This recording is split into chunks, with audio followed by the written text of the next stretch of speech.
I like to play, you know, a girl character and a boy character. I like to switch off. It's just nice. Yeah. So I can talk like this, and I can talk like this. Really? Yeah. What? And let me tell you what I'm about to use in your butthole, lube. And then after, All you guys in my chat need to understand something, okay? I hereby would like to say that I am gay. This didn't start as a joke, it started as a strategy. Hi, I'm Dorkio, and I'm a proud black trans man. I've been in the YouTube and content world, both as a creator and a viewer, since a very long time. I don't really care if you cry. The evidence is on my page, so feel free to go look for yourself, but just don't cringe too hard, okay? But pretty much, I've seen the content world change and evolve as the years have gone. And with that, I've watched some of my favorite creators become complete hardworking cornballs. With most of them, it was the money and clout that changed them. Once I started seeing their content become less about them and more about the views, that's when I turned off YouTube, went outside, and ended up in juvenile. But that's a story for another day. Unfortunately, trends have become YouTube, and not too long ago, a specific trend has taken over social media as a whole. That being politics. Debates and conversation talking about Republican this and Democrat that, with us, the queer community, being right in the center of it. So today, I'll be dabbling into that and exposing how mainstream streamers use LGBTQ+ culture for views and then abandon us when it's no longer profitable. Alright, round 2. Action. Disclaimer. This video was made for entertainment purpose only. It doesn't mean to hurt any ... and don't take it seriously ... Thank you for being here and watching the video. Enjoy. Now, before we shut it down, I'm going to have to define a word to you guys real quick for any of this to make sense, okay? The word is queerbaiting. Have you heard it before?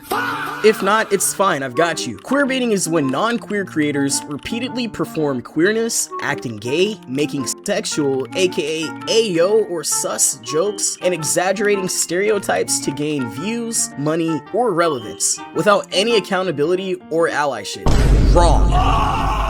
And no, it's not about one joke, it's not about saying, hey yo! It's about doing it over and over again, monetizing it, and then dropping it when it becomes less useful. So now that I've defined queerbaiting, let's shut it down! Villain number 1, Aiden Ross. Back in 2020 and 2021, queer people were finally getting more visibility and acceptance in mainstream culture. But at the same exact time, there was a massive conservative backlash turning queer identities into a political weapon. And right in the middle of that tension, creators like Aiden Ross were leaning hard into queerbaiting as shock content, flashing LGBTQ+ coded moments for laughs, clicks, and attention, without any real understanding, responsibility, or care for the communities they were pulling from. But Aiden Ross didn't always make this kind of content. Early on, he was a gaming streamer, NBA 2K, chill, funny moments with the guys. But around early 2021, there was a very clear pivot. This is where the whole acting gay thing turns into a reoccurring bit, inviting rappers on stream, making sexual jokes about them, and putting them in setups where the punchline is basically, haha, you're gay now. smile if you like dick.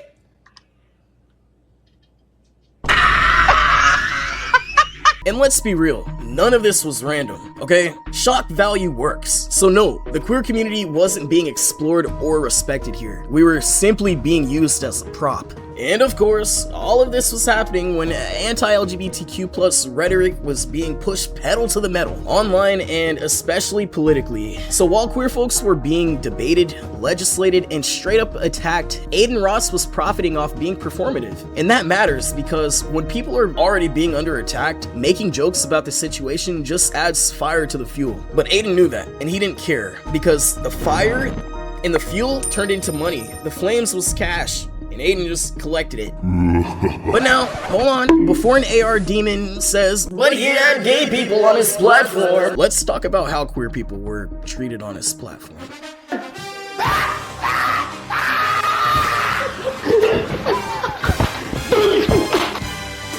What the fuck is that smell? What the fuck? Yo, bro. That stinks. Oh god, it smells so bad. I'm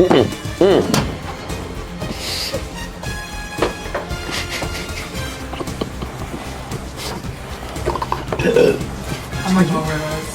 Okay, bro. Leon, hold there! I'm trying! There's so much fucking fat! 2, 3.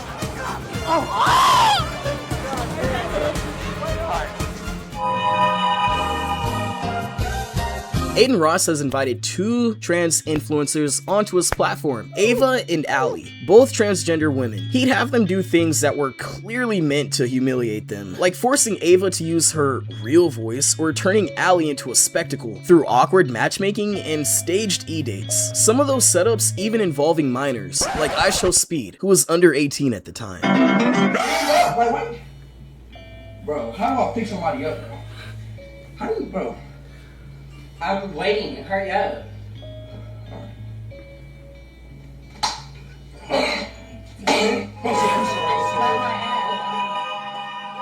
What do you have to say to that, Aiden?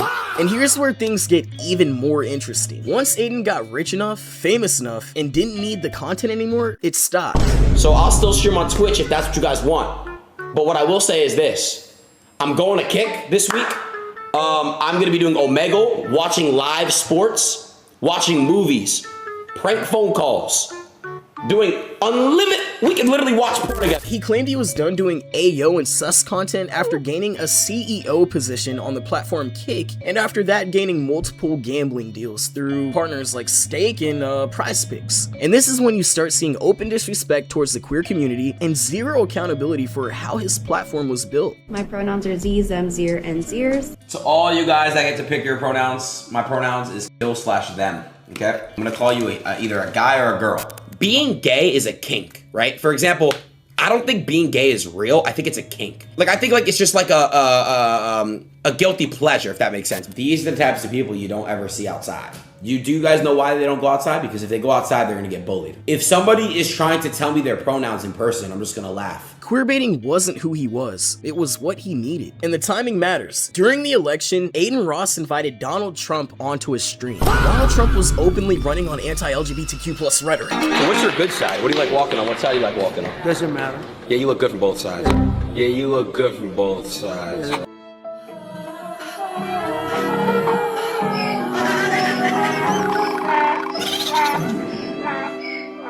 Then, post-election, Aiden announced his regret for having Trump on stream, which makes it hard not to notice how selective queerness and politics were used when it was convenient. Right, Aiden? I had a call with someone in my team. Can I tell you guys something? Now that I look back on it, I really, really wish I never got into like politics. Yo, you over here like, fuck it, Kamala, come back to me. You over here singing the song like the Kanye Bianca song. And this matters because millions of impressionable minds are watching this stuff, and all they're learning is that being gay is a joke, that queerness is something that you can just take on and off, like a Scooby-Doo mask. Gotta go crazy. Ah, let me see what they're gonna do. Hey, yo! This is so wild. Hell no. When it's convenient, and then the real queer people are left to face the consequences in school, at work, trying to use the bathroom. But as of lately, now that Aiden's moved far away from the whole sus persona, a lot of fans and even haters are saying that he's fallen off. You said, like you mentioned earlier, that he's lazy, he's kind of losing the hunger. He's lazy, he's a drug addict. I might not like Tate, but I mean, Tate was in his ass to fucking better himself and he wouldn't do it. Fell off facts, bro. It's 2025, Chad. It ain't 2021 anymore. And that kind of says everything, because if and when the moment the queer-coded content disappears, and then the views disappear, it raises a real question of, why was the audience there to begin with? I want to rebuild everything. I want to find people who they can watch me, and it's not no forced bullshit where they're watching, oh, if Aiden's not doing this, I'm not watching. So with that being said, every stream that I do is going to be meaningful. Anything else, any toxicity, anything like that, I'm not streaming it anymore. I don't want to have any controversy, and if a lot of people want to stop watching me, I'm cool with that. So, whether people want to admit it or not, a huge part of Aiden Ross's rise to fame was built on LGBTQ+ imagery, jokes, and culture. With that being the case, the community you profited from, Aiden, deserves acknowledgement, not disrespect, not denial, and especially not no money. Where's the money, huh? There are plenty of queer charities that need it. You know, I'm very grateful for my lifestyle. I retired my parents, and I told you guys I kind of like already have everything I need. I have my dream home, I have everything I've ever wanted, and you guys did that for me, so. No, but seriously, queer baiting has become way too normalized in streaming culture, specifically the W and L community. So, I'm here to say now, if you are not queer, there is zero reason for you to be queer baiting. That's it. Simple as that. Just stop doing it, okay? You're not funny without it. Just stop. Prove me wrong. But until they stop mocking our culture for profit, I will continue to sit here, speak up, and call out the unnecessary behavior. So yes, to all my guys, gals, and non-binary pals, it is I, Dorkio, and I am out for today. I will be back to expose Ray Asian Boy on our next episode. Goodbye, guys. Thank you for tuning in.